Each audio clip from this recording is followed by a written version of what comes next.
जय श्री श्याम दोस्तों, मैं हूं प्रांशु और एक बार फिर से आप सबका स्वागत है मेरे YouTube के चैनल राही द ट्रैवलर में। तो दोस्तों, आप लोगों ने खाटू श्याम बाबा के बारे में तो ज़रूर सुना होगा। आपको पता है श्याम बाबा का एक और धाम है जो कि है चुलकाना धाम, और ये पड़ता है हरियाणा के पानीपत ज़िले में। तो आज मैं वहीं पे दर्शन के लिए जा रहा हूँ, तो चलिए आपको भी इस सफ़र पे लेके चलता हूँ। साथ में कोशिश करूँगा मैं थोड़ी बहुत जानकारी भी आपको दे पाऊँ कि चुलकाना धाम क्या है और श्याम बाबा का नाम श्याम बाबा कैसे पड़ा।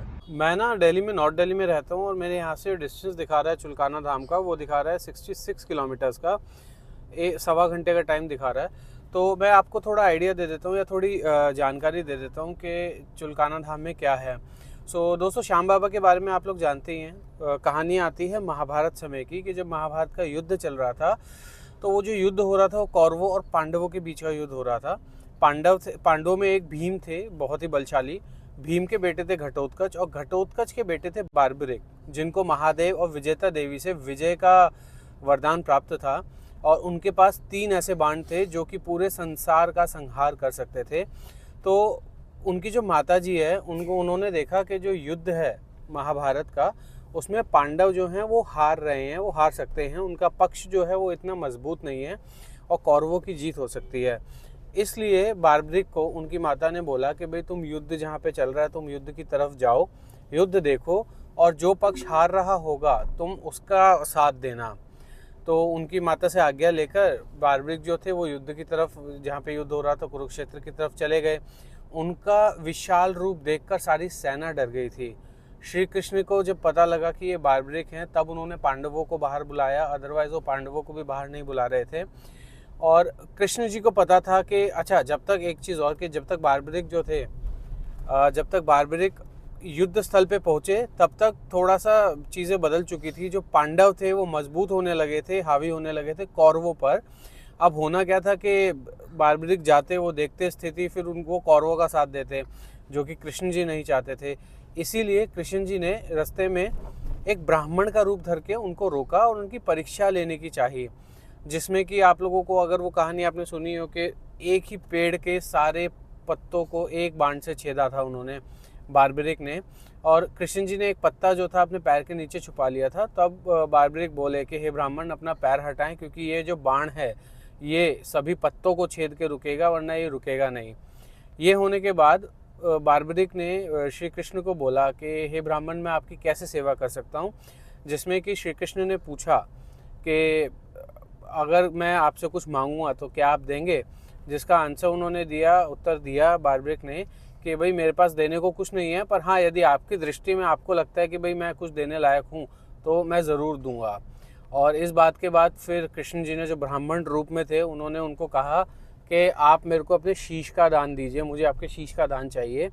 ये सुन के फिर बार्बरिक बोले कि भाई, मैं शीश का दान तो दे दूंगा, पर आप मुझे बताएं आप हैं कौन, क्योंकि कोई भी साधारण ब्राह्मण जो होगा वो कभी भी शीश का दान नहीं मांगेगा। जिसके बाद फिर श्री कृष्ण जी ने अपना जो असली रूप था वो धारण किया, उनको दर्शन दिए, और फिर उन्होंने अपने शीश का दान दिया बार्बरिक जी ने। इसलिए उनको शीश का दानी कहा जाता है।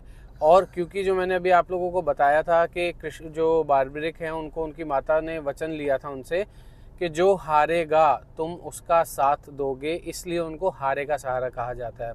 तो ये जो चुलकाना धाम है ना, ये वही जगह है चुलकाना धाम, जहाँ पे बार्बरिक जी ने अपना शीश का दान दिया था। और शीश का दान इतना बड़ा दान था, वो पांडव कुल को बिलोंग करते थे, पांडवों के लिए उन्होंने अपना दान दिया। इसलिए श्री कृष्ण जी ने उनको कहा कि भाई, तुमको जो आगे आने वाला समय है उसमें तुमको पूजा जाएगा, और तुम्हें मेरे नाम से, यानी श्याम नाम से जाना जाएगा। तो ये कुछ कहानी है चुलकाना धाम की। वहाँ पे कहते हैं वो पेड़ भी है जिसके हर पत्ते में एक छेद आपको देखने को मिलेगा, जो कि उन्हीं बार्बरिक के बाण, या कहूँ श्याम बाबा के बाण से वो छेद हुए थे। तो ये कुछ कहानी थी। बाकी अगर मैं बात करूँ चुलकाना की, तो हरियाणा का एक शहर है पानीपत, पानीपत ज़िले में चुलकाना पड़ता है। और ये समालखा एक कस्बा है, उससे तकरीबन 5 किलोमीटर की दूरी पे है। तो बाय रोड अगर आप जाना चाह रहे हैं दिल्ली से, तो आप डायरेक्ट चुलकाना तक जा सकते हैं। पर अगर आप ट्रेन से जाना चाहते हैं, तो ट्रेन से जो नियरेस्ट स्टेशन पड़ेगा ना, वो आपको पड़ेगा समालखा। और समालखा से 20-20 रुपये लेके रिक्शा, शेयरिंग रिक्शाज जो हैं, पर पर्सन 20 रुपीज़ लेती है, और वहाँ से वो इजीली आपको चुलकाना धाम तक ले जाती हैं। चुलकाना बाय रोड जाने के लिए है। आप दिल्ली के किसी भी जोन में रहते हो, नॉर्थ, ईस्ट, वेस्ट या साउथ, आपको मुकरबा चौक या जिसको किसी ज़माने में जीटी करनाल बाईपास कहा जाता है, वहाँ से जाना होगा। सो ये रूट आपको फॉलो करना होगा। आप अलीपुर के आगे आप नरेला से हरियाणा में एंटर कर जाएंगे। उसके बाद आएगा आपका बहालगढ़, फिर मुरथल क्रॉस करने के बाद आप देखेंगे तो लेफ़्ट साइड पे गन्नौर आपको दिखा रहा है। इसको आपको क्रॉस करना होगा। यहाँ पे मैप जो 2 रास्ते दिखा रहा है, आपको सेकंड वाला कट लेना है, जिसके कोने पे आपको संतोषी देवी मंदिर दिख रहा है। ये रास्ता जो है ये आपको सीधा चुलकाना जो गाँव है वहाँ पर ले जाएगा। हाईवे से हट के जो रास्ता है कुछ गाँव का, वो इस तरीके का आपको देखने को मिलेगा। थोड़ा सा अच्छा बना हुआ है, बस थोड़ा सा पैच है जो रेलवे लाइन के पास है, वो थोड़ा सा वो ऑफ रोड है, टूटा हुआ नहीं कहूँगा, वहाँ पे सड़क है ही नहीं, वहाँ पे सिर्फ पत्थर बिछाए हुए हैं। ये वो वाला रास्ता है। और ये जो रास्ता है ऑलमोस्ट सारा रास्ता अच्छा है। जो हाईवे पे आपको टोल पड़ेगा वो आते हुए 115, जाते हुए शायद 60 के अराउंड पड़ेगा। मैं यहाँ पे अभी मेंशन कर दूंगा टोटल मेरा टोल जो है वो कितना लगा था। बाकी समालखा से भी आपको मैप रास्ता दिखाएगा। आप समालखा वाला रूट ना फॉलो करें क्योंकि वो लंबा भी पड़ेगा, और ये वाला जो रूट है ये सीधा आपको गाँव के अंदर ले जाएगा। अब ये जो गाँव के अंदर एंट्री करने के बाद लेफ़्ट साइड आपको मुड़ना है। आगे जाके मैं आपको बता दूं, मंदिर के 3 मुख्य द्वार हैं, गेट नंबर 1, 2 एंड 3। ये रास्ता गेट नंबर 1 का है, जहाँ पे ये सारी रिक्शा खड़ी हैं। समालखा रेलवे स्टेशन से आपको ये रिक्शा मिल जाती है, 20 रुपये चार्ज पर पर्सन लेती हैं। यहाँ से हम सीधा गए और हमने जो एंट्री ली हमने गेट नंबर 3 से ली। आप गाँव में थोड़ा और आगे बढ़ेंगे तो राइट हैंड साइड पे गली आपको दिखाई देगी, जिसमें कि नया एक द्वार बन रहा है। आप लेफ्ट हैंड साइड पे देख सकते हैं, ये कंस्ट्रक्शन हो रहा है गेट का।